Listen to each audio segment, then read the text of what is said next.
কলকাতার অন্ধকার কেল্লার ভেতর দাঁড়িয়েও নবাব সিরাজউদ্দৌলাও যেন দিশেহারা হয়ে গেছেন।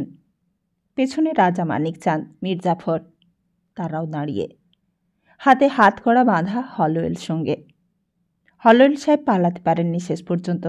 ফিরিঙ্গি মেম সাহেবেরা ভয়ে গিয়ে লুকিয়েছিল একটা গুদাম ঘরের মধ্যে। ওইদিকে লুটপাট চলছে। কেউ পেয়েছে ঘড়ি, কেউ বোতাম, কেউ বগলস। কিছুই বাদ দেয়নি সেপাইরা। চাপা কান্নার শব্দে সমস্ত কেল্লাটা যেন গুমগুম করছে। এতদিন যে আক্রোশ বাংলার ইতিহাসের দরজায় মাথা কুটছিল দিনরাত, তা যেন আজ চৌচির হয়ে ফেটে পড়ে আকাশ বাতাসে ছড়িয়ে গেল।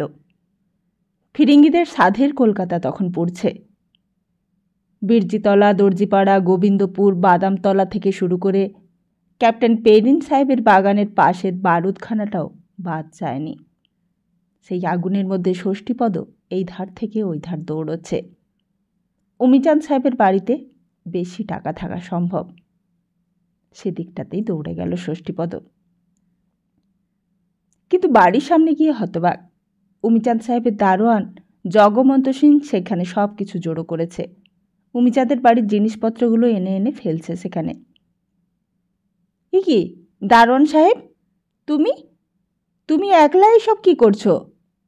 ক্যা করতা হ্যায়? জগবন্ত সিং এইসব 2 দিন আগে নিজেই পুড়িয়ে গিয়েছিল। শুধু এই পোড়ায়নি, মালিকের বাড়ির জেনানাদেরও পুড়িয়েছে। আজ আর আগুনে পুড়ে মরবার কেউ নেই। ফিরিঙ্গি সাহেবরা এতদিন কেল্লার মধ্যে জগমন্ত সিংকে আটক করে রেখেছিল। কৃষ্ণবল্লভ, উমিচাঁদ, জগমন্ত সিং সবাই নজরবন্দি হয়েছিল কেল্লায়। কিন্তু যখন সবাই পালিয়ে যাবার তোড়জোড় করছিল, জগমন্ত সিংহ মালিককে এসে বলেছিল, হুজুর আপ ভি পালিয়ে চলুন, এই সুযোগ, ফিরিঙ্গি লোক ভাগ রাহা হ্যায়। সেই রাত্রে সত্যিই কেউ কিছু ঠিক করতে পারেনি। কি হবে শেষ পর্যন্ত? সেই অবস্থায় কি করা উচিত? রাজা রাজবল্লভের ছেলে কৃষ্ণবল্লভ মুখ ভার করে বসেছিল। নবাবের হাতে তার নিস্তার নেই, তা সে জানতই। কিন্তু পাঞ্জাবি মানুষ উমিচাঁদ অত সহজে ভেঙে পড়বার লোক নয়। অনেক ঝড়ঝাপটা তার মাথার উপর দিয়ে গেছে। উমিচাঁদ সাহেব সুদূর পাঞ্জাব থেকে বাংলাদেশের নরম মাটিতে এসে রসের সন্ধান পেয়ে এটুকু বুঝে নিয়েছে যে এদেশে নরম হয়ে থাকলে সুনাম হয়তো হতো, কিন্তু বড় লোক হওয়া হয় না। বুঝে নিয়েছে যে টাকার মালিক হতে গেলে সম্মান অপমান জ্ঞান থাকলে চলে না। আর যারা টাকা কামাই করতে চায় তাদের পক্ষে এই উপযুক্ত সময়, যখন দেশের রাজা বদলায়। দেশের রাজা বদলাবার সময়েই যা কিছু উন্নতি করতে হয় করে নাও। এরপর যখন শান্তির সময় আসবে, তখন আর ভাগ্য উন্নতি করবার সুযোগ পাওয়া যাবে না। উমিচাঁদ সাহেব এক ধমক দিয়ে উঠেছিল, যা তুমি ভাগ যাই হাসে। এরপর জগমন্ত সিং আর সময় নষ্ট করেননি। কেল্লায় তখন আর পল্টনের পাহারাও নেই। সোজা পাঁচিল টপকে একেবারে মালিকের বাড়ির সামনে এসে হাজির। আগেই সব কিছু পুড়ে গিয়েছিল, কিন্তু তখনও অনেক কিছু বাকি ছিল পুড়তে। জগমন্ত সিং জানত কোথায় থাকে সাহেবের সিন্ধুক, কোথায় কোন ঘরের কোন মেঝের তলায় সোনার উপপোতা আছে। জগমন্ত সিং সেখানে ঢুকতে যাচ্ছিল, হঠাৎ বেভারিজ সাহেবের মুন্সিকে দেখে অবাক হয়ে গেল। মুন্সিজি, তুমি? ষষ্ঠীপদ বললে, আমার নগরি গেছে দারোয়ানজি, আমি এখন কি করব? বলতে বলতে ষষ্ঠীপদ সেই আগুনের মধ্যে দাঁড়িয়েই হাউ হাউ করে কেঁদে ফেললে। কাঁদছিস কেন বেল্লিক? ষষ্ঠীপদ কাঁদতে কাঁদতে বললে, চাকরি গেলে আমি কি খাবো দারোয়ানজি? জগমন্ত সিং ষষ্ঠীপদর দিকে চেয়ে ভেঙচি কেটে উঠল। তুই এখন খাবার কথা ভাবছিস? উল্লুকা পাঠা, দুনিয়া বরবাদ হয়ে যাচ্ছে, জামানাভি বদল হয়ে যাচ্ছে, এখন কেউ খাবার নিয়ে ভাবছে? মরতে পারবি? ষষ্ঠীপদ চমকে উঠল। একবার জগমন্ত সিংয়ের মুখের দিকে চেয়ে দেখলে, আগুনের হলকা লেগে মুখখানা তার যেন বিভৎস হয়ে উঠেছে তখন। হ্যাঁ, মরতে পারবো দারোয়ানজি, খুব মরতে পারবো, আর মরেই তো আছি আমি। তা বিধারা। এই বলে সে বাড়ির মধ্যে ঢুকল। উমিচাঁদ সাহেবের এত সাধের সাজানো বাড়ি, হাজার হাজার লক্ষ লক্ষ মানুষের দানস করা টাকার জমানো সোনা রূপো হিরে ভরা বাড়ির মালখানার ভেতরে ঢুকল দুজনে। তারপর জগমন্ত সিং মালখানাটার দরজাটা নিজের ব্ল্যাকের চাবি দিয়ে খুলে ফেললে। কীরকম একটা ক্যাচ ক্যাচ শব্দ হলো। জগমন্ত এক হ্যাঁচকা টেনে সিন্দুকের ডালাটাও খুলে ফেললে। খুলে ফেলতে ষষ্ঠীপদের চোখ দুটো ধাঁধা লেগে গেল। এত সোনা, এত রূপো, এত মোহর, এত টাকা। মা, মা গো, মা পতিতোদ্ধারিণী, তুমি কি আমার মনের কথা শুনেছ তাহলে মা? আগ জ্বালাও, আগ জ্বালাও, বলে কি জগমন্ত সিংটা? ষষ্ঠীপদ হাঁ করে চেয়ে রইল দারোয়ানজির দিকে। জগমন্ত সিং সত্য সত্যই আগুন জ্বালিয়ে দিল সিন্দুকের চারদিকে। আগুনটা দাও দাও করে জ্বলে উঠল। জগমন্ত সিং বলে, এই আগুনের ভেতর লাফিয়ে পড়, আগে তুই ঝাঁপ দে, তারপর হাম। ষষ্ঠীপদ কি করবে বুঝতে পারলে না। এমন হবে তা তো ভাবেননি সে। সোনা রূপো মোহর টাকার সঙ্গে একাকার হয়ে যাবার কথা তো সে কল্পনাই করেনি।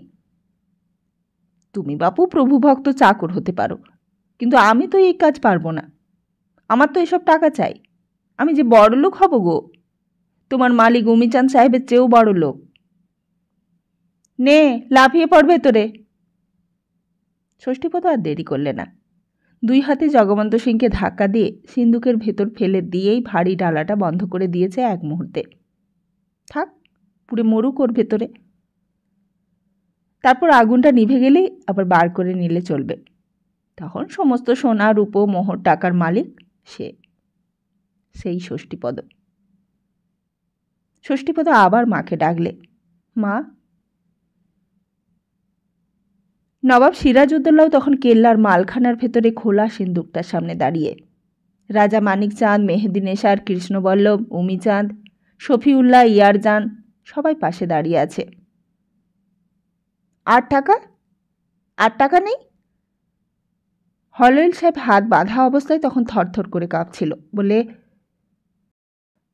8 টাকা নেই জাহাপনা, এই সব। স্রেফ 50,000 টাকা? এতদিনের কারবার, তোমাদের এত আমদানি রপ্তানি, স্রেফ 50,000 টাকা তোমাদের মালখানায়? আর কোনো কথা নয়। রাজা মানিকচাঁদ সামনেই দাঁড়িয়েছিল। নবাব বললেন, হলওয়েলকে গ্রেপ্তার করে মুর্শিদাবাদে পাঠিয়ে দাও, আর কৃষ্ণবল্লভ, উমিচাঁদ ওরাও আমার সঙ্গে যাবে। ষষ্ঠীপদর আর সহ্য হলো না। সিন্দুকের ডালাটা খুলে ফেললে একটা শাবল দিয়ে। ভেতরের আগুন তখন নিভেছে, কিন্তু কালো কালো জমার ধোঁয়া শুধু গুমিয়ে গুমিয়ে নিঃশব্দে কুণ্ডলি পাকিয়ে ওপরে উঠবার চেষ্টা করছে। ষষ্ঠীপদ নাকে কাপড় দিয়ে নিচু হয়ে দেখলে একবার। জগমন্ত সিং তখন বেগুন পোড়া হয়ে পড়ে আছে ভেতরে। মা পতিতোদ্ধারিণী গঙ্গে, তাহলে আমাকে সত্যি সত্যি রাজা করে দিলে মা, সত্যিই রাজা হলুম। ওদিকে চেহেল সুতনের ভুলভুলাইয়ের মধ্যে যদি কোনো রহস্য থাকে, তো সেই রহস্য ইতিহাসের। ইতিহাসের অমোঘ নির্দেশেই সেইখানে নারী, সুরা আর রোমাঞ্চের আমদানি হয়েছে। তার জন্য কেউ দায়ী নয়।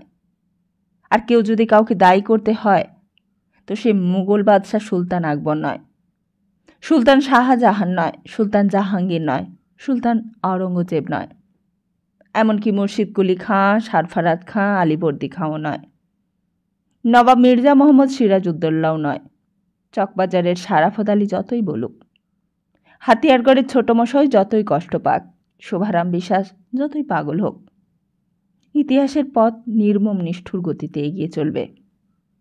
তার গতি কেউ থামাতে পারবে না। 1730 সালে যেই ছেলেটির জন্ম হয়েছিল, সে দেখে এসেছে এমনি করেই বাংলার নবাবিয়ানা চালাতে হয়, এমনি করেই মারাঠাদের সঙ্গে লড়াই করতে হয়। আলীবর্দী খাঁর বড় পেয়ারের নাতি সে জানে লড়াই কাকে বলে। সে জানে মেয়ে মানুষকে কেন সৃষ্টি করেছে খোদাতলা। সে জানে নবাব হলে তার দুশ্মনী করবার লোকের অভাব হবে না। এই ফিরিঙ্গি, এই মির্জাফর, এই জগৎ শেঠ, এই মেহেদী নেশার, এদের সকলকে নিয়েই তার চলতে হবে। ক্ষমতা যতদিন থাকবে ততদিন তার বন্ধুও থাকবে, দুশ্মনও থাকবে। এদের বাদ দিয়ে যে ক্ষমতা চায় সে উজবুক, সে আনাড়ি। তাই চেহেল সুতনের ভেতরের চেহারাটাও কোনোদিন বদলায়নি, বদলাতও না। কিন্তু কেন যে বদলালো সে কাহিনী বলতে বসেছি। অন্ধকারে তখনও মরালি আর একবার গলা ছেড়ে ডাকবার চেষ্টা করলে, নজর মোহাম্মদ, নজর মোহাম্মদ। হয় সে স্বপ্ন দেখছে, নয়তোবা সে বোবা হয়ে গেছে। তখনও নহবতটা বাজছে। নবাব ফিরে আসছে, হয়তো কাল কিংবা পরশু, কিংবা হয়তো তার পরদিন। তারপর তার আগে যদি নজর মোহাম্মদ সত্যিই তাকে নিয়ে আসে। সামনেই যেন কার পায়ের শব্দ হলো, অস্পষ্ট ঝাপসা আলোয় ভালো দেখা যায় না। তবু নজর মোহাম্মদ ভুল করেনি চিনতে। নজর মোহাম্মদরা সাধারণত ইচ্ছে করে কখনো ভুল করে না। বেগম সাহেবা। মরালি যেন নিজের চোখ দুটোকে বিশ্বাস করতে পারলে না। পেছনেই কান্ত। মরালি অবাক হয়ে জিজ্ঞেস করলে, তুমি? কান্তর বোধহয় তখন বাক রোধ হয়ে গেছে। তার মুখে তখন সব কথা যেন ফুরিয়ে গিয়েছে। খানিকটা ভয়ে, খানিকটা আনন্দে, খানিকটা রোমাঞ্চে, আর খানিকটা হয়তো বা বিস্ময়ে।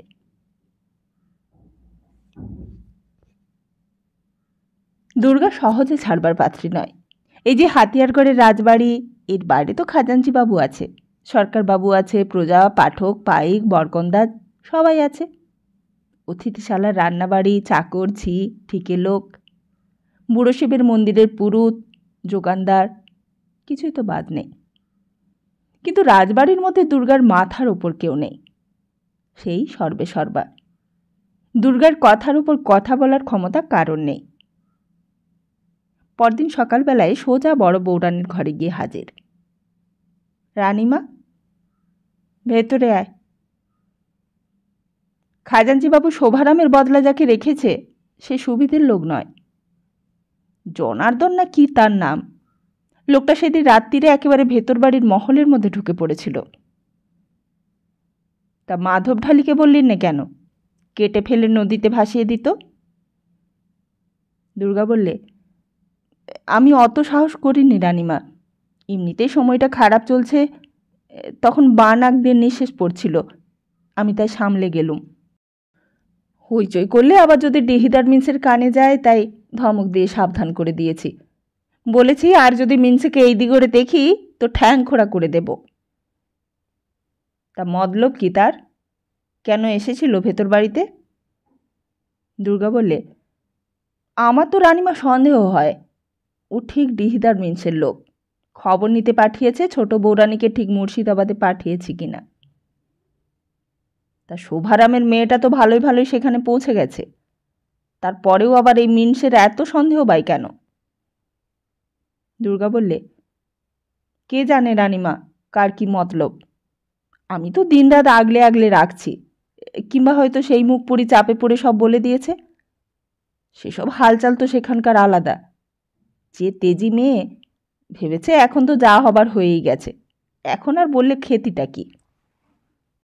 বড় বৌরানী বললেন, তাহলে চোখে চোখে রাখ লোকটাকে, দেখ 2-4 দিন কি করে, তারপর আমাকে বলিস, আমি মাধব ঢালিকে বলে দেব না হয়। দুর্গা বললে, তার দরকার নেই, তার চেয়ে বরং তুমি জগা খাজাঞ্চি বাবুকে ডেকে ওকে ছাড়িয়ে দিতে বলো। হঠাৎ গোকুল এসে সামনে দাঁড়ালো। বড় বৌরানী গোকুলকে দেখেই বললেন, ছোটমশাই বুঝি ডাকছেন আমাকে? চল যাচ্ছি। তারপর যাবার সময় দুর্গার দিকে চেয়ে বললেন, তুই যা ভালো বুঝিস কর, চারিদিকে বুঝে সুঝে করবি বাছা। আর কি আর বলবো। ওদিকে জনার্দন ততক্ষণে দৌড়তে দৌড়তে একেবারে রেজা আলীর বাড়ির সামনে গিয়ে হাজির হয়েছে। রেজা আলীর সঙ্গে জনার্দনের রোজকার দেখাশোনা চলে, রোজই এসে খবর দিয়ে যায় আড়ালে। শুধু হাতিয়ারগড়ের রাজবাড়িরই খবর নয়, এ ডিহির সব খবরই রাখতে হয় রোজা আলীকে। কে কোথায় কখন যাচ্ছে, কার কীরকম অবস্থা ফিরেছে, কে দালান কোঠা বানাচ্ছে, কার রিশতেদার বাড়িতে এলো, কি উদ্দেশ্য নিয়ে, এসব খবর না রাখলে ডিহিদারের কাজ চালানো যায় না। নিজামত সরকারকে ওয়াকিবহাল করতে হয় দেশের অবস্থা কেমন। কোথায় কোন লোক ষড়যন্ত্র করছে সরকারের বিরুদ্ধে তারও হদিশ রাখতে হয় তাকে। কি দেখলি জনার্দন? জনার্দন বললে, আগে হুজুর, কেল্লা ফতে হয়ে গেছে। তার মানে? মানে ওরাই লুকিয়ে রেখেছে রানী বিবিকে, হাতে নাতে ধরা পড়ে গিয়েছিল কাল রাত্রিরে। একতলার একটা কুঠুরিতে তাকে লুকিয়ে রেখেছে ওই কুর্নি মাগিটা। ও বেটিকে আমি জব্দ করে তবে ছাড়বো হুজুর। ও হারামজাদি আমার পেছনে লেগেছে কাল থেকে। সঙ্গে কাউকে নিবি? জনার্দন বললে, না হুজুর, মেয়ে মানুষের সঙ্গে লড়তে হলে একলাই যথেষ্ট, দুইজন হলে লজ্জার কথা। আপনার শুধু একটু মদত চাই হুজুর। কি মদত? সে তো আপনাকে আমি বাতলেছি আগে, শুধু নজর রাখবেন গরিবের ওপর। বড় গরিব আমি হুজুর, 3টে মেয়ের বিয়ে দিলুম কি না, 3টেই রাঁড় হয়েছে। এক ফোঁটা জমি জিরের নেই যে চাষবাস করে খাই। দর্শন আগে হলে এমন করে বলতুম না আগে, কিন্তু কি যে বিষ নজরে পড়ে গেলাম পাট্টাদারের, সব কেড়ে নিলে। কেন? পাট্টাদারের বিষ নজরে পড়লি কেন? জনার্দন বললে, হুজুরের দেখছি কিছুই মনে থাকে না। হুজুরকে তো সব খুলে বলেছিলুম। সমস্ত মেয়েদের তো তাই বলে ঘরে আটকে রাখতে পারি নে। পুকুর ঘাটে যায়, বাগানে ছোলা মটর খেতে যায়, কোন ফাঁকে দেখে ফেলেছে। তা আমি বাপ হয়ে কি তাতে রাজি হতে পারি হুজুর? তাই গা ছেড়ে পালিয়ে এলুম একদিন। তারপর আমার শ্বশুর বাড়িতে তাদের রেখে এখানে এলুম কাজের চেষ্টায়। তখন হুজুর দয়া করে এই কাজটা দিলেন। রেজা আলী গড়গড়া টানতে টানতে বললে, তা কি মদত চাস তুই বল না। আগে হুজুর, খুনোখুনি যদি বাঁধে তখন যেন আমার চাকরিটা না চলে যায়। খুনোখুনি বাঁধবে কেন? হুজুর, মাধব ঢালিকে দিয়ে দুর্গা আমাকে কোতল করবে বলে শাসিয়েছে। রেজা আলী বললে, ঠিক আছে, যা ভালো বুঝিস তাই কর। চারিদিক বুঝে সুঝে করবি। তারপর যদি ফৌজদার হই তো তোর আর ভাবনা নেই। তুই এখন যা। জনার্দন আর দাঁড়ালো না সেখানে। কুর্নিশ করে ঘুরপথে আবার গিয়ে রাজবাড়ির দেউড়ি দিয়ে ভেতরে ঢুকে পড়ল। বিশ্বনাপিত ছোটমশাইকে খিউড়ি করবার জন্য তখনও বসেছিল। জনার্দনকে দেখে জিজ্ঞেস করলে, কিরে জনার্দন, এত দেরি হলো যে তোর? জনার্দনের মুখটা শুকিয়ে গেল। কেন, ছোটমশাই খুঁজছিলেন নাকি আমাকে? তা ছোটমশাই খুঁজুন আর না খুঁজুন, কিংবা দরকার থাক আর না থাক, যার যা কাজ সকলের সমস্ত কাজ করে যাওয়াই এই বাড়ির নিয়ম। জনার্দন বললে, অনেকদিন মেয়ে 3টের খবর পায়নি কি না, তাই একবার খবর নিতে গিয়েছিলাম বামুন পাড়ার দিকে। ওই জগদীশ বাড়ুজ্যের বেয়াই থাকে কি না জনাইতে। তার ছোটমশাই আজ নিচে নামবেন নাকি? হঠাৎ অতিথিশালার দিক থেকে কার গান ভেসে এলো। বিশু পরমাণিক বললে, ওই এসেছে রে। কে গো, কে এসেছে? তখন গানটা বেশ স্পষ্ট ভেসে আসছে। জনার্দন আবার জিজ্ঞেস করলে, ও কে গো, কে গান গাইছে? ওই তো পাগলা উদ্ধব দাস। উদ্ধব দাস কে? উদ্ধব দাসের নাম শুনিসনি? শোভারামের মেয়েকে যে বিয়ে করেছিল রে, অনেকদিন পর আবার আমাদের অতিথিশালায় এসেছে, আবার জ্বালাবে। জনার্দন আর দাঁড়ালো না, বলে, দাঁড়াও, অতিথিশালায় গিয়ে গানটা শুনে আসি। এই বলে উঠে ভেতরের দিকে চলে গেল। বড় বৌরানীর ঘরে গিয়ে দেখলে ছোটমশাই বিছানায় তেমনি করে শুয়ে আছেন। পাশে গিয়ে দাঁড়ালেন, জিজ্ঞেস করলেন, ডাকছিলে নাকি আমাকে? ছোটমশাই যেন আরও দুর্বল হয়ে গেছেন তখন। জিজ্ঞেস করলেন, তোমার পুজো করা শেষ হয়েছে? কেন, তোমার কিছু দরকার? ছোটমশাই বললেন, না তা নয়, বেশিক্ষণ একলা থাকতে ভালো লাগে না, তাই। বড় বৌরানী আরও কাছে ঘেঁষে দাঁড়ালেন, বললেন, তোমার ভালোর জন্যই তো পুজো করি। পুজো কি আমি আমার জন্য করি ভেবেছ? ছোটমশাই কিছু কথা বললেন না। তারপরে একটু পরে বললেন, এত পুজো করে কি এমন ভালো হলো আমার? বড় বউরানী বললেন, নিশ্চয়ই ভালো হবে, দেখো। তুমি অত ভাবো কেন? ছোটমশাই বললেন, তা ভাববো না? তুমি কি বলছো? সারা দিন রাতি তো ভাবি, সমস্ত পুরনো কথাগুলো যে মনে পড়ে যায়। একটু চেষ্টা করো, নিশ্চয়ই ভুলতে পারবে। ছোটমশাই চোখ বুজলেন। এমনি কদিন ধরেই চলছে। সেই কৃষ্ণনগর থেকে আসার পর থেকেই বিছানা নিয়েছেন, আর ওঠেননি। হাতিয়ারগড়ের সমস্ত প্রজারা কেবল রোজ খবর নিচ্ছে ছোটমশাই কেমন আছে। ছোটমশাই যদি এতদিন ধরে বিছানায় পড়ে থাকে, তো জমিদারি চলে কেমন করে? প্রজা পাঠকদেরই কষ্ট। কত আর্জি, কত আবেদন নিবেদন পেশ করতে হয় ছোটমশাইয়ের কাছে। বলে, যা যা, খাজনা দিবিনি তার আবার মায়া দয়া কিরে? সবাই আশা করে আছে কবে ছোটমশাই আবার উঠে হেঁটে কানুনগো কাছারিতে এসে বসবে, কবে তার পা দুটো ধরে খাজনা মুকুব করিয়ে নেবে। বড় বউরানী রোজই আশা দেন, ভেবো না কিছু, তুমি নিশ্চয়ই ভালো হয়ে যাবে। ছোটমশাই বলেন, কিন্তু তুমি তো ভালো হতে দিলে না আমাকে। কেন তুমি আমার এই সর্বনাশ করলে বলো তো? আমি তোমার কি করেছিলুম? এইসব কথায় বড় বউরানী চুপ করে থাকেন। তারপর অনেকবার এই কথা বলে বলে যখন কোনো সুরাহা হয় না, তখন ছোটমশাই চুপ করে দেন। শুধু চোখের কোণ দিয়ে জল গড়িয়ে পড়ে টপ টপ করে। বড় বউরানী নিজের আঁচল দিয়ে মুছিয়ে দেন চোখ দুটো। বলেন, দেখো, আমার ওপর রাগ করো না তুমি। আমি যা করেছি তোমার ভালোর জন্যই করেছি, এই বংশের ভালোর জন্য করেছি। এই বংশের বউ হয়ে মুসলমানের হারেমে গিয়ে থাকলে তাতে তোমার, আমার, ছোটর কারোরই সম্মান বাড়ত না। তার চেয়ে মরে যাওয়া অনেক ভালো হয়েছে। ছোটমশাইয়ের গলাটা যেন ব্যথা করে আসে। বলেন, তা তুমি মেরে ফেলবে তাই বলে? আর কোনো উপায় ছিল না? তা তোমার চেয়ে কি আমি তাকে কম ভালোবাসতুম মনে করো? আমার বুঝি মেরে ফেলতে কষ্ট হয়নি? আমি বুঝি তাকে নিজে পছন্দ করে এই বাড়ির বউ করে আর নিয়ে আসিনি?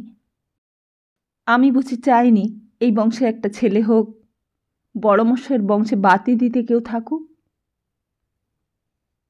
অনেকক্ষণ ছোটমশাইয়ের উত্তর দেবার আর কিছু থাকে না। বলেন, মরবার সময় সে কিছুই বলে যায়নি? কিছুই বলে যায়নি তোমাকে?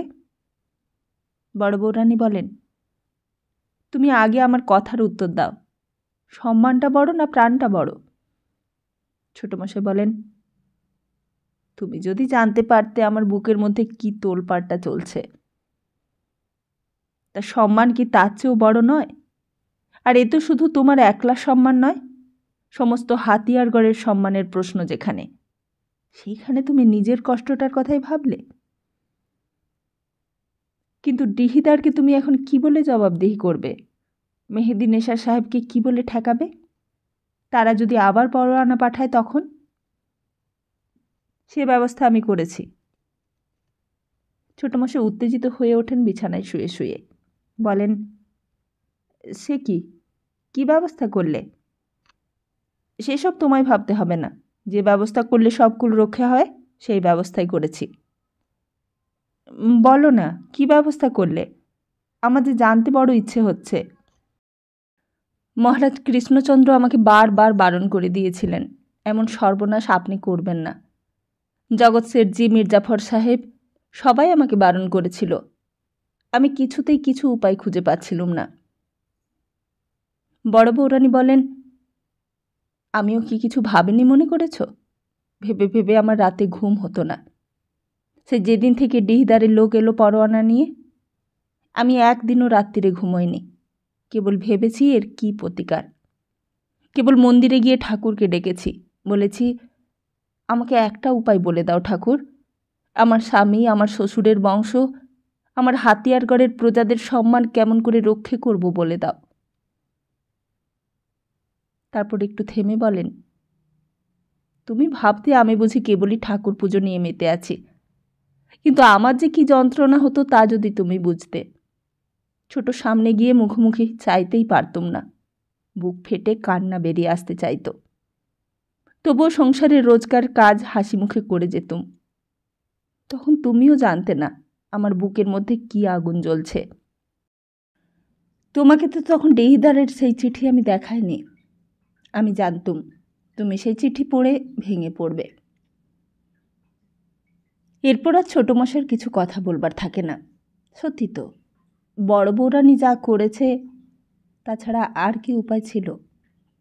সেই কত পুরুষ আগের থেকে এমনি একটার পর একটা ঝড়ঝাপটা চলে আসছে। বড়মশাইয়ের কাছে ছোটোবেলায় সব শুনেছে ছোটোমশাই। বক্তিয়ার খিলজির আমর থেকে মুঘল পাঠানের লড়াই শুরু হলো। এই হাতিয়ারগড়ই কি সামান্য ছিল তখন? এই হাতিয়ারগড়েরই নিজের সৈন্য সামন্ত ছিল। ডোডরমল যখন এলেন আকবর বাদশার সনদ নিয়ে, তিনি পর্যন্ত হাতিয়ারগড়কে দলে টানতে পারেননি। তারপর এলো ওমরাহ আজিম খাঁ, আর ওই দিক থেকে পাঠান সর্দার কুতলু খাঁ দলবল নিয়ে হাজির হয়েছে। তছনছ করে দিলে সমস্ত বাংলাদেশ। তখনও হাতিয়ারগড় মাথা খাড়া করে দাঁড়িয়েছিল। তারপর এলেন মানসিংহ। তিনি পাঠানদের প্রথম মূলচ্ছেদ করে দিলেন চিরকালের মতো। আর তারপর এলো পর্তুগিজরা। তারা এখানকার নির্যাতের মেয়েদের সঙ্গে থেকে নিজেদের বংশবৃদ্ধি করতে লাগলো হুড়হুড় করে। পর্তুগিজে ছেয়ে গেল দেশ। তাদের অত্যাচারে আর কেউ টিকতে পারে না, বিশেষ করে সমুদ্রের কাছাকাছি গ্রামগুলোতে। যাকে পারে ধরে নিয়ে যায়, ধরে নিয়ে গিয়ে বিক্রি করে দেয় বাইরের সব দেশে। তারপর বাদশাহ হলেন শাহানশাহ শাহজাহান। সব দেশটা মোগলদের হাতে চলে গেল। চট্টগ্রামের নাম হলো ইসলামাবাদ। কিন্তু বাদশার শেষ বয়সে আবার আরম্ভ হলো লড়াই মারামারি। সুজা, মির্জুমলা সবাই এক একজন ডাকাত। কেবল বাংলাদেশে এসেছে, চাকরি করেছে আর লুটপাট করেছে। তারপর এলেন বাদশাহ আওরঙ্গজেব। আর হাতিয়ারগড়ের অবস্থা সেই সময় থেকেই খারাপ হতে শুরু হয়েছে। সেই আওরঙ্গজেব শিষ্য শায়েস্তা খাঁ এসেও শান্তি দেয়নি কাউকে। হাতিয়ারগড়ের গৌরব গেছে, প্রতিষ্ঠা গেছে, মান সম্ভ্রম সব গেছে। এখন নবাব সিরাজউদ্দৌলার আমলে এসে হিরণ্যনারায়ণ রায়কে আজ চরম অপমানের ডালা মাথা পেতে নিতে হলো। আজ বড়মশাই থাকলে কি করতেন কে জানে। দিনকাল বদলে গেছে। হয়তোবা বড়মশাইকেও এই অপমান মাথা পেতে নিতে হতো। এই অপমানের জ্বালা যেন হাজার চেষ্টা করলেও দূর হবে না। তাই শুধু শুয়ে থাকেন আর ভাবেন। ভেবে ভেবেই কুল কিনারা হারিয়ে ফেলেন। হঠাৎ বাইরে গোকুল এসে দাঁড়ালো। বড় বউরানী এসে জিজ্ঞেস করলেন, কী রে? আগে কেষ্টনগর থেকে মহারাজের লোক এসেছে চিঠি নিয়ে। ছোট মশাইয়ের সঙ্গে দেখা করতে চায়। আমার হাতে চিঠি দেবে না। আচ্ছা, ডেকে নিয়ে আয় ভেতরে। এই বলে বড় বউরানী বাইরে চলে গেলেন। বুড়ো মতন মানুষটা এসেই মাটিতে মাথা ঠেকিয়ে উবু হয়ে প্রণাম করলেন অনেকক্ষণ ধরে। তারপর নিচু গলায় বললে, আমি মহারাজের চিঠি নিয়ে এসেছি হুজুরের নামে। এই চিঠি আপনার হাতে ছাড়া আর কারোর হাতে দেবার হুকুম নেই। ছোটমশাই চিঠিটা নিলেন, বললেন, এর উত্তর চাই? আগে সে হুকুম নেই আমার ওপর। আপনি তাহলে অতিথিশালায় গিয়ে বিশ্রাম করুন। তারপর আমার খাজানজি বাবুকে বলবেন, সে আপনার তদারক করবে। যদি এর উত্তর দেবার দরকার থাকে আমি ডেকে পাঠাবো। লোকটা আবার মাটিতে মাথা ঠেকিয়ে প্রণাম করে চলে গেল। গোকুল তাকে সোজা অতিথিশালায় নিয়ে গেল। ওইদিকে অতিথিশালায় বহুদিন পর আবার উদ্ধব দাস এসেছে। সাড়া পড়ে গেছে। আবার বেশ দুই হাতে তাল দিয়ে দিয়ে গান ধরেছে। বাহ বাহ বাহ বাহ, বেড়ে গান গাও তো তুমি ভাই। কে তুমি বট? উদ্ধব দাস গান থামিয়ে হাত জোড়ো করে বললে, আগে অধীন উদ্ধব দাস প্রভু, অধীন ভক্ত হরিদাস। তা আপনি কে? আমি জনার্দন। শোভারামকে চেনো তো? ওই তুমি যার মেয়েকে বিয়ে করেছিলে, তার বদলা চাকরি করি এখানে। শোভারাম তো পাগল হয়ে গেছে, শুনেছ? উদ্ধব হাসল, বললে, আমিও তো পাগল প্রভু। খুল্লু সংসারে কে পাগল নয়? আমি পাগল, শোভারাম বিশ্বাস পাগল, সচ্চরিত্র পুরকায়স্থ পাগল, কান্তবাবু পাগল, নবাব সিরাজউদ্দৌলা পাগল, জগৎ শেঠ, উমিচাঁদ, মহারাজ কৃষ্ণচন্দ্র, সবাই পাগল। কেউ বিষয় পাগল, কেউ মেয়ে মানুষ পাগল, কেউ আবার ভগবান পাগল, কেউ আবার নামের পাগল। পাগলে পাগলে খোলু সংসার যে ছেয়ে গেছে প্রভু, আর বদনাম শুধু আমার আর শোভারামের। এই বলে উদ্ধবদাস যেন একটা মস্ত রসিকতা করেছে এমনি করে হেসে উঠল। জনার্দন কিন্তু হাসল না। এতদিনে বোধহয় কার্যসিদ্ধি হবে বলে মনে হয়। খুব ভাব জমিয়ে উদ্ধবদাসের আরও কাছে সরে বসল। আশেপাশে চারিদিকে চেয়ে দেখলে কাছাকাছি কেউ কোথাও নেই। অতিথিশালায় আর যারা আছে তারা সবাই পুকুরে চান করতে গেছে। কেউ কেউ পুটলি মাথায় দিয়ে এক কোণে চিৎপাত হয়ে শুয়ে। উদ্ধবদাসের দিকে মুখ নিচু করে বললে, একটা কথা তোমায় জিজ্ঞেস করব দাসমশাই? উদ্ধবদাস বললে, একটা কথা কেন প্রভু, হাজারটা করুন না। অধীনের কাছে কিচ্ছু লুকোচাপা নেই। আমার বউ পালিয়ে গেছে কি না এই কথাটাই তো আমাকে জিজ্ঞেস করবেন প্রভু। প্রভুরা আমাকে ওই নিয়ে ঠাট্টা করেন। আমি বলি বউ পালিয়েছে, বেশ করেছে। আমার বউ পালাবে না তো কার বউ পালাবে? নবাবের বউ পালাবে? জনার্দন আবার চারিদিকে চেয়ে নিলে, বললে, অত জোরে কথা বলো না দাসমশাই, সবাই শুনে ফেলবে। তা শুনে ফেললেই বা প্রভু, আমার তো কিছু গোপন নাই। জনার্দন বললে, না দাসমশাই, তোমাকে একটা গোপন খবর দিই। তোমার বউকে ছোটমশাই মুর্শিদাবাদের নবাবের হারেমে পাঠিয়ে দিয়েছে। সেইখানে মরিয়ম বেগম হয়ে গেছে তোমার বউ। সেই খবর রাখো। অতিথিশালার ভেতর দিকের দরজার আড়ালে আড়ি পেতে দাঁড়িয়ে সব শুনছিল দুর্গা। আর একটু হলেই হারামজাদা বলে ঝাঁপিয়ে পড়ছিল দুর্গা জনার্দনের ওপর। কিন্তু নিজেকে অনেক কষ্টে সামলে নিলে, আর সঙ্গে বুড়ো মতন মানুষটাকে নিয়ে, গোকুলকে নিয়ে সেখানে গেল। গোকুলও অবাক হয়ে গেছে উদ্ধবদাসকে দেখে। জিজ্ঞেস করলে, কি গো, অনেকদিন পরে যে? তোমার শ্বশুর মেয়ে শোকে পাগল হয়ে গেছে, শুনেছ তো? তা তুমি তো দেখছি বেশ দিব্যি বহাল তবিয়তে আছো। তোমার তো দেখছি বিকার নেই। উদ্ধবদাস কিন্তু সেই কথায় কান দিলে না। বুড়ো মানুষটার দিকে চেয়ে জিজ্ঞেস করলে, কি গো সরখেল মশাই, আপনি মুহুরি মানুষ, কৃষ্ণনগরের সেরেস্তা ছেড়ে এখানে কেন? সরখেল মশাইও বোধহয় অবাক হয়ে গিয়েছিল। বলে, আমি তো সরকারি কাজে এসেছি মহারাজের চিঠি নিয়ে। তা তুমি এখানেও আসো? উদ্ধবদাস বললে, আমার গতি বায়ুর মতো সর্বত্র প্রভু। তা কৃষ্ণনগরে আবার কবে যাচ্ছ? মুগের ডাল খেতে যাবে না? মহারাজ কেমন আছেন প্রভু? জনার্দনের এইসব কথা ভালো লাগছিল না। আসল কথাটা না বলে দিলে যেন তৃপ্তিই হচ্ছিল না তার। উদ্ধবদাসকে আড়ালে ডেকে এনে বলল, তা তোমার বউকে ছোটমশাই যে নিজের বউ চালিয়ে দিয়ে নবাবের কাছে পাঠিয়ে দিলে, তুমি কিছু বলবে না? উদ্ধবদাস বললে, আমি কি বলবো প্রভু? কেন, তুমি নিজামত কাছারিতে গিয়ে ছোটমশাইয়ের নামে নালিশ করতে পারো না? প্রভু, আমি নালিশ করব? নিশ্চয় করবে। তুমি নালিশ করলেই দেখবে ছোটমশাইকে কোতোয়াল নাকে দড়ি দিয়ে নিজামত কাছারিতে ধরে নিয়ে যাবে। নিজের বউকে না পাঠিয়ে তোমার বউকে পাঠালে তাতে তুমি কিচ্ছু বলবে না? সরখেল মশাই দূর থেকে ডাকলে, কি গো দাসমশাই, এসো, দুটো গান শুনি তোমার। জনার্দন বললে, যদি আমার কথা শোনো দাসমশাই তো তোমার ভালো হবে, তা বলে দিচ্ছি। উদ্ধবদাসকে যেন তবু উত্তেজিত করা গেল না। উদ্ধবদাসের যেন কোনো বিকার নেই, বিরাগ নেই।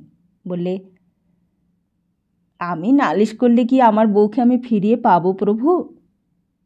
তাকে নিয়ে আমি কি করব? ঘর সংসার করতে পারবো? কেন পারবে না দাসমশাই? তোমার বউ তো অগ্নিসাক্ষী রেখে বিয়ে করা স্ত্রী। উদ্ধবদাস বললে, বউ যদি আমার ঘরই করবে তো সে পালিয়ে কেন গেল? ধরে বেঁধে কি পীড়িত হয় প্রভু? আলবাত হয়। যদি ঘর সংসার না করে চুলের মুঠি ধরে তাকে বসে রাখবে। মেয়ে মানুষের আবার অত তেজ কেন গো? উদ্ধব দাস বললে, তাকে অত গাল দিও না গো। এই বলেই গান গেয়ে উঠল। উদ্ধব দাস হয়তো আরও অনেকক্ষণ গান গাইত, কিন্তু জনার্দন থামিয়ে দিলে। বললে, তুমি থামো, পাগলের মতো গান গেও না। যদি কিছু টাকা কামাতে চাও তো ডিহিদারের কাছে খবরটা দিয়ে এসো যে তোমার বউকে ছোট মশাই নাম ভরিয়ে চেহেল সুতনে পাঠিয়ে দিয়েছে। এবার সরখেল মশাই এসে হাজির। বললে, কি গো উদ্ধব বাবাজি, কেষ্টনগরে যাবে আমার সঙ্গে? আমি আর যাচ্ছি। উদ্ধব দাস সবটাতেই রাজি। বললে, চলুন, আমার কাছে হাতিয়ারগড়ও যা, কেষ্টনগরও তাই। জনার্দনের আর কথা বলা হলো না। আস্তে আস্তে বেরোলো অতিথিশালা থেকে। তারপর পায়ে পায়ে একেবারে চলতে লাগলো উত্তর দিকে, সেখান থেকে দক্ষিণে, তারপর পূবে, তারপর পশ্চিমে। দুর্গা এতক্ষণ সব দেখছিল। জনার্দন বেরোতেই সেও বেরোলো, পেছন পেছন চলতে লাগলো। প্রথমে উত্তর দিকে, সেখান থেকে দক্ষিণে, তারপর পূবে, তারপর পশ্চিমে। তারপর যেই ডিহিদারের দপ্তরখানা এসেছে অমনি টুপ করে সেখানে ঢুকে পড়ল জনার্দন। দুর্গা দূর থেকে দাঁড়িয়ে সব নজর করে দেখলে। আরামজাদা মিনসে ভূতের কাছে মামদোবাজি ফলাতে এসেছে। এদিকে বড় বৌরানী ছোটমশাইয়ের ঘরে ঢুকতেই ছোটমশাই মুখ তুললেন একবার। কার চিঠি? ছোটমশাই বিছানায় শুয়ে শুয়ে চিঠিটা পড়ছিলেন। বারবার পড়েও যেন মানে বুঝতে পারছিলেন না। আবার পড়তে লাগলেন মনে মনে। শ্রীযুক্ত হিরণ্যনারায়ণ রায়, বরাবর এসো। অত্র পত্রে সবিশেষ সংবাদ আপনাকে বাহক মারফত বিজ্ঞাপন করিতেছি। লোক পরম্পরায় জ্ঞাত হইলাম, আপনার আপন প্রাণাধিকা পত্নীকে লোকলজ্জা অগ্রাহ্য করত চেহেল সুতনে পাঠাইয়া হিন্দু ধর্মীয়দের মস্তক অবনত করাইয়া দিয়াছেন।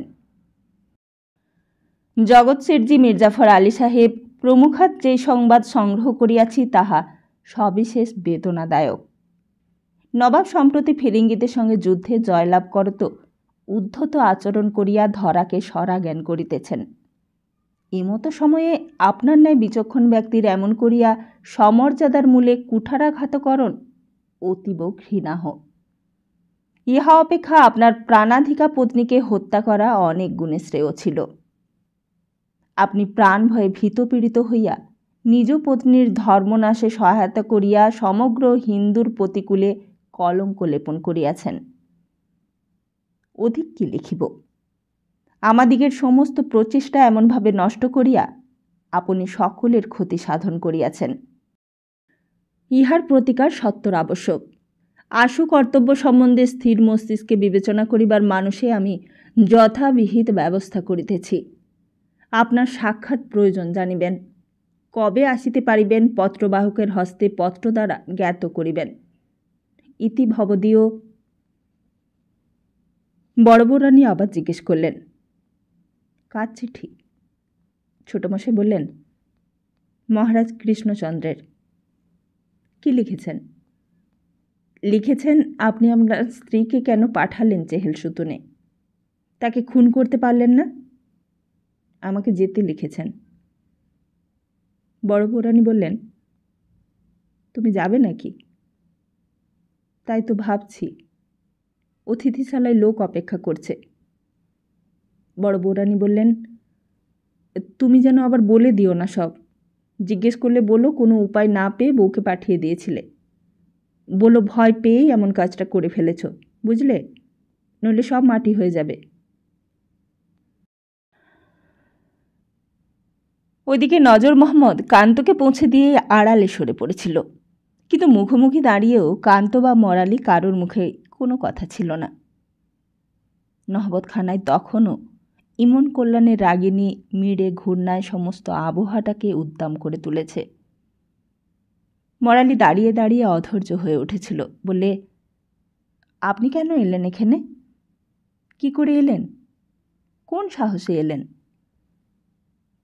ওই নজর মোহাম্মদকে একটা মোহর দিতে হলো। মোহর? মোহর কোথায় পেলেন? কে দিলে? কান্ত তখনও হাঁপাচ্ছে। কোনো রকমে বললে, সারাফত আলী দিয়েছে। তার অনেক টাকা। তার গন্ধ তেলের দোকান আছে চকবাজারে। তার বাড়ির একটা ঘরে আমাকে থাকতে দিয়েছে। আমার কাছে ভাড়া নেয় না। সারাফত আলীর নামটা শুনেই মরালির মনে পড়ল গুলশনের কথা। লোকটা আরক বেচে বেগমদের জন্যে। সে কেন আপনার হয়ে মোহর দিলে? তা জানি না, বোধহয় রাগ আছে হাজি মোহাম্মদের বংশের ওপর। সে চায় এই চেহেল সুতন ভেঙে গুড়িয়ে পিষে গোড়াস্থান করে দিতে। কিন্তু আপনাকে সে এখানে পাঠালো কেন? নজর মোহাম্মদকে দিয়েই তো সেই কাজ হতো। না, তাহলে তাই করতো সারাফত আলী। আমি সারাফত আলীকে বলেছিলাম আপনার সঙ্গে দেখা করবার ব্যবস্থা করে দেবার জন্য। আমার খুব দেখা করবার ইচ্ছে হয়েছিল আপনার সঙ্গে। কেন? আমি এই কদিন ঘুমোতে পারিনি রাত্রিরে। কেবলই মনে হয়েছে আমি পাপ করেছি। আমি সেই পাপের প্রায়শ্চিত্ত করতে চাই। কটা টাকার জন্য আমি আপনার সর্বনাশ করেছি, আপনার ধর্ম নষ্ট করেছি। আপনি কাটোয়ার সেই সরাইখানাতে পালিয়ে যেতে চেয়েছিলেন আমার সঙ্গে। শেষ পর্যন্ত ডিহিদারের লোক এসে পড়াতে তা আর হয়ে ওঠেনি। এখন যদি বলেন আমি তার ব্যবস্থা করতে পারি। আপনি এখান থেকে পালিয়ে চলুন। মরালি চমকে উঠল। কি বলছেন আপনি? এখান থেকে কেউ পালাতে পারে? পারে পারে। সারাফত আলীর অনেক টাকা আছে। সে সব ব্যবস্থা করে দিতে পারে। আপনি শুধু বলুন যে আপনি রাজি, তাহলে আমি সব বন্দোবস্ত করব। আপনার কিচ্ছু ভাবনা নেই। মরালি বললে, আপনার কি প্রাণের ভয়ও নেই? জানেন না যে এখানে এসে কেউ দেখে ফেললে সঙ্গে সঙ্গে আপনাকে কোতল করে ফেলবে? তা করুক। আপনাকে উদ্ধার করার পর আমার যা হওয়ার হোক, তার জন্য আমি ভাবিনি। মরালি খানিকক্ষণ কি যেন ভাবলে, তারপর বললে, আমি বলছি আপনি এখান থেকে চলে যান। এখানে আর কখনো আসবেন না এমন করে। এখানকার সব খবর আপনি জানেন না। আমি একদিনে সব শুনেছি। এরা মানুষ নয়, পশু। এদের মায়া দয়া কিচ্ছু নেই। সেই জন্যই তো আপনাকে আমি নিতে এসেছি। নবাব ফিরে আসছে, এসেই আপনার ধর্ম নষ্ট করবে। তার আগেই আপনাকে আমি এখান থেকে সরিয়ে নিয়ে যেতে চাই। মরালি কি যেন ভাবলে, বললেন, আমি যাব না। কেন যাবে না কেন? এখনও তো উপায় আছে। না, তবু যাব না। তাতে হাতিয়ারগড়ে ছোট মশার ক্ষতি হবে। আমি পালিয়ে গেলে তাদের ওপর অত্যাচার হবে। এরপর আর কান্তর কি বলবার থাকতে পারে। তবুও কান্ত খানিকক্ষণ ভাবতে লাগলো সেখানে দাঁড়িয়ে দাঁড়িয়ে। মরালি বললে, আর দাঁড়িয়ে থাকবেন না আপনি। আমাকেও বিপদে ফেলবেন, আপনিও বিপদে পড়বেন। আপনি যান। কান্ত চলেই আসছিল। এত কষ্ট করে এত চেষ্টা করে এখানে এসেছে, অথচ এত তাড়াতাড়ি চলে যেতে ইচ্ছে করছিল না। বললে, একটা কথা আপনাকে জিজ্ঞেস করব? কি? আমাকে সেই বশির মিয়া বলছিল আপনি নাকি হাতিয়ারগড়ে রানী বিবি নন, অন্য কেউ।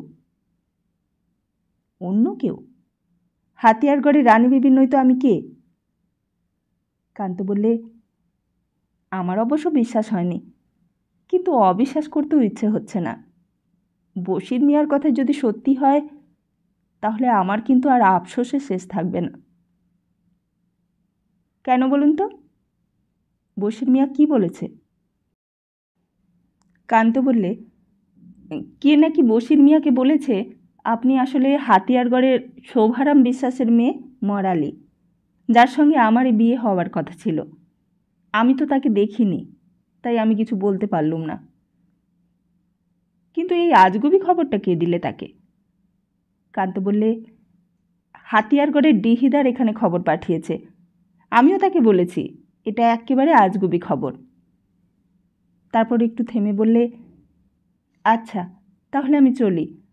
যদি কখনো আপনার কিছু দরকার হয় ওই নজর মোহাম্মদকে বলবেন, তাহলেই আমি আসবো আপনার কাছে। আর যদি কখনো এখান থেকে চলে যাবার ইচ্ছে হয় তাও জানাবেন।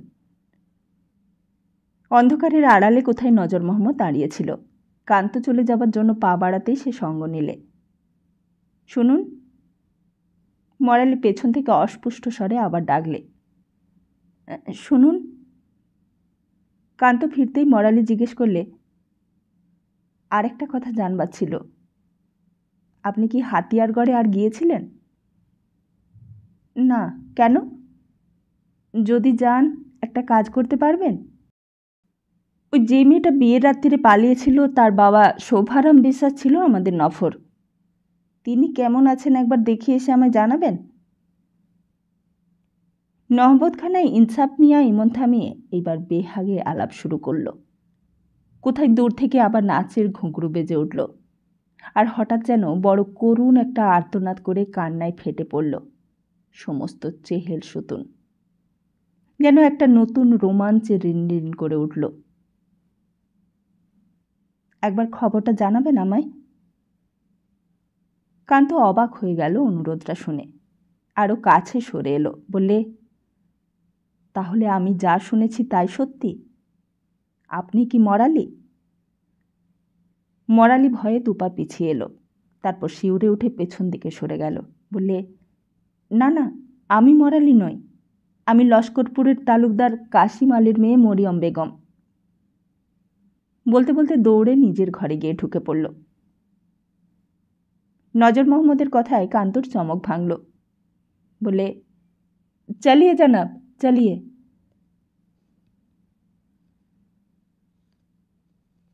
ঝাঁ ঝাঁ করছে রোদ। বর্ষা আসার আগে এই সময়টাই বাংলাদেশে টেকা দায় হয়ে ওঠে। শারাফত আলীর খুশবু তেলের দোকানের পেছনে তখনও আগুনের মতো গরম। না আছে একটু হাওয়া, না আছে একটু ঠান্ডা। তবুও রাস্তায় চলতে চলতে পুটলি থেকে গামছাটা বার করে ঘাড় মুখ মাথা মুছে নিয়েছে। বৈশাখ মাসে জায়গায় জায়গায় জলসত্র থাকে। জমিদার বাবুদের কাছারি ঘরের লাগোয়া একটি চালা ঘরে বড় মাটির জালা মাটিতে পোঁতা থাকে। রাস্তার লোক জল তেষ্টা পেলে এসে জল খেতে চাইলেই কাছারির লোক জল দেয়, বাতাসা দেয়। এক মুঠো বাতাসা চিবিয়ে এক ঘটি জল খেয়ে সেখানেই বাঁশের মাচার উপর বসে জিরিয়ে নেয়। তারপর রোদটা একটু পড়লে আবার হাঁটা দিতে শুরু করে। এমনিতে একা একা হাঁটা উচিত নয়। রাস্তায় যেতে যেতে এক একটা দল গড়ে ওঠে। দলের সঙ্গে চললে বিপদ কম, নইলে কোথায় কখন কি ঘটে যায় বলা যায় না। ঠ্যাঙাড়ে আছে, ঠগিরা আছে। বেশ ভাবসাব করে তোমার সঙ্গে মিলেমিশে চলতে লাগলো। একসঙ্গে চিড়ে মুড়ি খেয়ে তোমাকে আপন করে নিলে, তারপর কখন তোমায় খুন করে তোমার টাকা করে নিয়ে পালিয়ে যাবে তার কোনো ঠিক নেই। এ হামেশাই চলছে। তাই অন্ধকার হবার পর রাস্তায় আর কেউ বেরোয় না। দিন মানে কোথাও অতিথিশালায় উঠে পড়লে আর ভয় নেই, কিংবা কোনো দোকানে। মোল্লাহাটির মধুসূদন কর্মকারের দোকান এমনি একটি জায়গায়। দোকানে লাগোয়া একটি বড় ঘর আছে। সেখানে মধুসূদন রাস্তার লোকেদের থাকবার বন্দোবস্ত করে দিয়েছে। লোকে 1-2 দিন থাকে, রান্নাবান্না করে খায়, আর তারপর যে যার কাজে চলে যায়। তার বদলে কিছু কড়ি দিতে হয় মধুসূদনকে, আর সেটাই মধুসূদনের আয়। বশির মিয়া সব বলে কয়ে ঠিক করে দিয়েছিল। বশির বলেছিল, তোর কিছু ডর নেই, মধুসূদনের ওখানে গিয়ে তুই উঠবি, দোকান থেকে চাল ডাল ফুটিয়ে খাবি। যদি তোকে জিজ্ঞেস করে কোথায় যাবি, তুই তাহলে বলবি নিজামতের নকরির চেষ্টা করতে, মুর্শিদাবাদে যাচ্ছিস। ব্যাস, চুকে গেল ল্যাঠা। বশির মিয়া যেমন যেমন বলেছিল ঠিক তেমন তেমন করেছিল কান্ত। কোনো অসুবিধেই হয়নি। মধুসূদন কর্মকার লোকটা ভালো। মধুসূদন বলেছিল, আমার দোকানে সব্বাই ওঠে আগে, এখানে তো থাকবার ব্যবস্থা নেই, আর আপনার যতদিন ইচ্ছে থাকুন। কান্ত মোল্লাহাটিতে এসে উঠবার পর থেকেই চারিদিকে নজর রাখছিল। বশির মিয়া বলে দিয়েছিল লোকটা বুড়ো মানুষ, কাঁচা পাকা চুল মাথায়, ছাড়া ছাড়া দাড়ি আছে মুখে, হাতে একটা থলি আছে, আর সেই থলিটার ভেতরেই তার গামছা, খড়ম, চকমকি সব কিছু থাকে। তারই ভেতরে একটা চিঠি আছে, আর সেই চিঠিটা হাতিয়ারগড়ের রাজা লিখেছে মহারাজা কৃষ্ণচন্দ্রকে। লোকটা এসে ওই মোল্লাহাটির মধুসূদনের দোকানে উঠবে, বিকেল নাগাদ আসবে, আর ভোরবেলা উঠেই আবার হাঁটা দেবে। রাত্রিরের মধ্যেই সেই চিঠিটা হাত ছাপাই করে এনে দিতে হবে। সেই চিঠিতে কি লেখা আছে? সেই জন্যে তোর কি ফায়দা? খতটা আনলেই তোর কাম হাসিল হয়ে যাবে। এরপর আর কিছু বলবার ছিল না। রানী বিবির সঙ্গে দেখা করার পর দিনই মুর্শিদাবাদ থেকে বেরিয়ে পড়তে হয়েছিল। সারাফত আলী ভোরবেলায় ডেকে জিজ্ঞেস করেছিল, কিরে কান্তবাবু, মুলাকাত হলো রানী বিবির সঙ্গে? কান্ত বলেছিল, হয়েছে মিয়া সাহেব। কাম হলো? হ্যাঁ মিয়া সাহেব। তাহলে যা বলেছি তা করতে পারবি তো? নবাব সুজাউদ্দিন, নবাব সরফরাজ খাঁর হাড় গুঁড়ো করে দিতে পারবি তো? নবাব আলীবর্দীর চেহেল সুতন ভেঙে গুঁড়িয়ে দিতে পারবি তো? রানী বিবিকে রাজি করাতে পারবি তো? কান্ত বললে, না মিয়া সাহেব, রানী বিবি পালাতে চাইছে না। পালাতে তো চাইবেই না। নবাবই আরাম পেলে কেউ পালাতে চায়? পালালে তো চলবে না। তুই রোজ যাবি, রোজ রোজ গিয়ে হালচাল দেখবি। যত মোহর লাগে খুদ আমি দেব, কাউকে পরোয়া করবি না। নজর মোহাম্মদরা মোহরের বান্দা, মোহর পেলেই ওরা জব্দ। আমি তোর হাতে আরক দেব, সেই আরক খাইয়ে দিবি সকলকে। আরক? কান্ত বুঝতে পারেনি কথাটা। সারাফত আলী বলেছিল, হ্যাঁ রে কান্তবাবু, আরক। আমার এই খুশবু তেল তো বাহার কা ভরং, আসলি চিজ তো আমার আরক। এই আরক খেলে কি হয়? এতে সাপকা জহর আছে, বিষ। এই জহর খেলে সব জিন্দেগি বরবাদ হয়ে যায়। চেহল সুতনে জিতনা বেগম আছে, সব कोई को हम आरक पिया, सब बेगम को जिंदगी बर्बाद कर देंगे। चेहल सुतुन मिट्टी में गिराएंगे। काल भी जाओ चेहल सुतुन, मुलाकात करो, नजर मोहम्मद के मोहर देंगे हम। কান্ত অবাক হয়ে গিয়েছিল। শুধু কাল কেন, বরাবর যদি যেতে বলে মিয়া সাহেব, সে বরাবরই যাবে। পরের দিন সকালবেলা থেকেই আবার তৈরি হয়েছিল। নজর মোহাম্মদও পরের দিন আসবে। সমস্ত রাতটা, সমস্ত দিনটা সে কথাটাই ভেবে ভেবে কাটাবে ভেবেছিল। আবার সন্ধ্যেবেলা হলেই নজর মোহাম্মদ তাকে ভেতরে নিয়ে যাবে।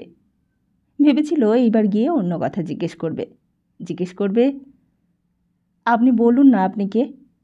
আমার সন্দেহ হচ্ছে আপনি রানী বিবি নন, আপনি উদ্ধব দাসের স্ত্রী মরালি। সমস্ত দিনটা কান্তর কেমন কল্পনা করতে ভালো লাগলো যে রানী বিবি ঠিক আসল রানী বিবি নয়, রানী বিবি আসলে মরালি। অথচ মরালি হলেই বা তার লাভটা কী, তাও ভেবে পেলে না। বারবার গিয়ে সারাফত আলীকে জিজ্ঞেস করলে, আচ্ছা মিয়া সাহেব, নজর মোহাম্মদ এসেছিল আজ? প্রত্যেকবারই সারাফত আলী বলেছিল, নেহি আয়া। কান্তর মনে কেমন ভয় হয়েছিল, যদি নজর মোহাম্মদ না আসে আজ। চকবাজারের সামনের রাস্তায় গিয়েও দাঁড়িয়েছিল অনেকক্ষণ। রাস্তায় ভিড়, সেই ভিড়ের মধ্যেই উঁট চলেছে, নবাবের হাতি চলেছে, কোতোয়াল, সেপাই, তানজাম সব চলেছে। কাছারি থেকে দলে দলে লোক চলেছে, কিন্তু কোথাও নজর মোহাম্মদের দেখা নেই। হঠাৎ দেখলে বশির মিয়া আসছে। বশির মিয়াকে দেখেই কান্ত ভয় পেয়ে গিয়েছে। আবার যদি কোনো কাজে পাঠায়? সত্যি, যা ভয় করেছিল তাই সত্যি হলো। বশির মিয়া বললে, তোকেই খুঁজতে এসেছিলুম, তোকে এক জায়গায় যেতে হবে। কোথায়? কখন? এখনই গেলে ভালো হয়, মোল্লাহাটিতে। কান্ত বললে, মোল্লাহাটি কোথায়? সে তোকে আমি সব সমঝিয়ে দেব। মোল্লাহাটিতে মধুসূদন কর্মকারের দোকান আছে, সেইখানে গিয়ে তোকে উঠতে হবে। সেইখানে এক বুড়ো এসে উঠবে, সে যাবে কেষ্টনগরে। মহারাজ কৃষ্ণচন্দ্রের কাছারির সেরেস্তারের লোক সে। তার সঙ্গে ভাব জমিয়ে একঠো কাম হাসিল করতে হবে। কি কাজ? সব তোকে বলবো, কোনো ডর নেই। তার কাছে একটা খত আছে, হাতিয়ারগড়ের রাজার লেখা খত। সেই খতটা হাত ছাপাই করে নিয়ে আসতে হবে। সেই চিঠিতে কি লেখা আছে? তাই তো দেখতে হবে। মনসুর আলী সাহেব জরুরি হুকুম দিয়েছে, সেই খতটা এনে দিতে হবে মেহেদি নেশার সাহেবকে। কলকাতা থেকে ফিরে এলে পেশ করতে হবে তার বরাবর। কাজটার কথা শুনে মনটা কেমন খারাপ হয়ে গেল কান্তর। হাত সাফাই মানে তো চুরি, শেষকালে চুরি করতে হবে চাকরির জন্যে? একবার একটা মেয়ে মানুষ এনে দিয়েছে হারেমে, এবার আবার একটা চুরি করতে হবে? কান্ত বললে, ও কাজ আমি পারবো না ভাই, ও কাজ আমার দ্বারা হবে না, আমি পরে চিঠি চুরি করতে পারবো না। বশির মিয়া যেন কথাটা শুনে আকাশ থেকে পড়ল, বললে, চুরি চুরি বলছিস কেন? দেশের কাম করবি, তাকে তুই চুরি বলছিস? দেশ কা সোয়াল ঠিক রাখতে হবে না? দেশের দুশ্মনদের শায়েস্তা রাখতে চুরি, রাহাজানি, বাটপাড়ি করা কি খারাপ কাম? তুই তো নবাবের কাম করছিস, নিজামতের পরোয়ানা আছে তোর কাছে, তোর কিসের ডর? বশির মিয়া তাকে অনেকক্ষণ ধরে বোঝালে, দেশের স্বার্থের জন্য কোনো পাপই পাপ নয়। তুই যে রানী বিবিকে এনেছিস, সেও পাপ কাজ নয়। নবাবের সেবা কি পাপ? নবাব হলো খোদা, আসলে খোদা তালার চেয়েও বড় হলো নবাব। নবাবের সেবার জন্য খুন করাকেও পাপ বলে না, দরকার হলে খুনও করতে হতে পারে। নবাব আলীবর্দী খাঁ যে সরফরাজ খাঁকে খুন করে মুর্শিদাবাদের নবাব হয়েছে, সেটা কি পাপ? বাদশাহ ঔরঙ্গজেবের নিজের ভাইকে খুন করেছে, সে কি পাপ? আসলে রাজার কামে পাপ নেই, তবে হ্যাঁ, আমাদের নিজের কামে পাপ আছে। আমার নিজের মামলার ফায়সালা করতে যদি আমি বিবিকে খুন করি, সেটা গুনাহ। লেকিন নবাবকে খুশি করবার জন্য যদি আমার বিবিকে নবাবের হারেমে ভেজিয়ে দিই, তাতে পাপ নেই। যত আদমি নবাবকে আওরত জুগিয়েছে, সবাই বেহেস্তে যাবে। আমাদের দুনিয়ার নবাব বাদশাই তো খোদা তালা রে, নবাব খুশ হলে তো খোদা তালা খুশ হয়। এইসব কথা কান্ত অনেকবার শুনেছে বশিরের মুখ থেকে, শুনেছে, কিন্তু বিশ্বাস করতে ইচ্ছে হয়নি। ছোটবেলা থেকে দিদিমার কাছে অন্য কথা শুনে এসেছে কান্ত। দিদিমা কান্তকে সৎ হতে শিখিয়েছিল, ধার্মিক হতে শিখিয়েছিল, দেবদ্বিজে ভক্তি করতে শিখিয়েছিল। দিদিমা শিখিয়েছিল ভোরবেলা ঘুম থেকে উঠে সূর্যের দিকে মুখ করে 3 বার প্রণাম করতে হয়। পরের জিনিসের ওপর লোভ করতে বারণ করেছিল। ব্রাহ্মণ দেখলে প্রণাম করতে শিখিয়েছিল। নিচু জাতের লোকেদের ঘেন্না করতে বারণ করেছিল। কিন্তু কোথায় গেল সেই দিদিমার শিক্ষা? কলকাতায় বেভারিজ সাহেবের গদিতে চাকরি করতে আসার পর থেকেই যেন সব জিনিস উল্টে পাল্টে গেল। মুর্শিদাবাদে আসার পর থেকে আর কিছুই বাকি রইল না। এখানে সবই যেন উল্টো। চুরি করলেও দোষ নেই, যদি বা নবাবের জন্য করা হয়। মিথ্যে কথা বললেও দোষ নেই, যদি তা নবাবের জন্য বলা হয়। কান্ত জিজ্ঞেস করেছিল, তাহলে তোরা কার দলে? নবাবের দলে না মির্জাফর সাহেবের দলে? বশির মিয়া বলেছিল, যে যখন নবাব হবে আমরা তার দলে। যদি এখনকার নবাবকে সরিয়ে মির্জাফর আলী সাহেব নবাব হয়, তখন? বশির মিয়া মুচকি হেসে চুপি চুপি বলেছিল, আরে মির্জাফর আলী সাহেবে তো আখেরে নবাব হবে। তার মানে? বশির মিয়া এক মুহূর্তেই আবার গম্ভীর হয়ে গিয়েছিল। তারপর বলেছিল, তুই কাউকে বাতলাস নেই। যদি খোদা তালার মর্জি হয় তো দেখবি মসনদ পাল্টে যাবে, মুর্শিদাবাদের সকল ভি পাল্টে যাবে। একবার যদি মির্জাফর সাহেব নবাব হয় তো তখন দেখবি আমি তখন হব হুজুর নবিস। আর তুই যদি ইমানদারিতে কাম করিস তো তোকেও আমি আমার সেরেস্তায় ভালো কাম দেব। আর তুই যদি চাস তোকে মৃত্যুযোগ করে দেব। মৃত্যুযোগ? হ্যাঁ হ্যাঁ, মৃত্যুযোগ। দরবারে দেখাশোনা করবি, জৌলুস দেখাশোনা করবি, নবাবের কাছাকাছি থাকতে পারবি। মোটা ঘুষ আছে ওই নকরিতে। সত্যি অনেক লোভ দেখিয়েছিল বশির মিয়া, তবুও কান্তর মন টলেনি। সারাপত আলীর দোকানে বসে বসে মনটা পড়ে থাকত চেহেল সুতুনের ভেতরে। কিছু জিজ্ঞাসা করা হয়নি, কীরকম করে দিন কাটছে, কি খেতে দিচ্ছে। মোল্লাহাটি রাস্তাতেও কেবল সেই কথাই ভেবেছে সে। আবার কবে দেখা হবে কে জানে। সারাপত আলী আসবার দিন জিজ্ঞেস করেছিল, কি রে, কোথায় চলেছিস আবার? কোন বিবিকে আনতে? কান্ত বলেছিল, বিবি নয় মিয়া সাহেব, এইবার অন্য কাম। দূর তোর কাম, কাম তুই ছেড়ে দে। কাম ছাড়লে আমি খাবো কি? কাম আমি দেব তোকে, তুই খালি চেল সুতনে গিয়ে সব বরবাদ করে দে। আমি তোকে খিলাবো, তোকে টাকা দিতে হবে না, মুফত খিলাবো। তোর অন্য কিছু কাম করতেও হবে না। অদ্ভুত মানুষটা ওই সারাফত আলী। কত বছর ধরে ওই দোকান খুলে বসে আছে নিজের চোখে চেহেল সুতুনের ধ্বংস দেখবে বলে। রাত্রে নেশার ঘরেও বোধ হয় সারাফত আলী চেহেল সুতুনের ধ্বংসের স্বপ্ন দেখে। রাস্তায় একটা লোককে দেখে কান্ত জিজ্ঞেস করল, মশাই, মোল্লাহাটির রাস্তাটা কোন দিকে বলতে পারেন? মোল্লাহাটি? আমিও তো মোল্লাহাটিতেই যাচ্ছি। আগে আমি যাব মোল্লাহাটির মধুসূদন কর্মকারের দোকানে। তা আমি তো ওখানেই যাব, আজ রাতটা ওখানেই থাকব। মশাইয়ের নিবাস? কান্ত বললে, চাকলা বর্ধমান, গ্রাম বড় চাতরা। তা মশাই কি কর্ম করেন? কান্ত একটু চমকে উঠল। তার চাকরি তো বলবার মতন নয়। ভালো করে লোকটার দিকে চেয়ে দেখলে বশির মিয়ার যেন যেমন যেমন বর্ণনা তার সঙ্গে হুবহু মিলে যাচ্ছে। মাথায় কাঁচা পাকা চুল, মুখে কাঁচা পাকা গোঁফদাড়ি, বয়স ৬০-৭০ হবে, হাতে একটা পোঁটলা। তার প্রশ্নের জবাব না দিয়ে কায়দা করে কান্ত প্রশ্ন করলে, মশাইয়ের কোথা থেকে আসা হচ্ছে? ভদ্রলোক বললে, আমি আসছি হাতিয়ারগড় থেকে। হাতিয়ারগড় নামটা শুনে আরও সতর্ক হয়ে উঠল কান্ত।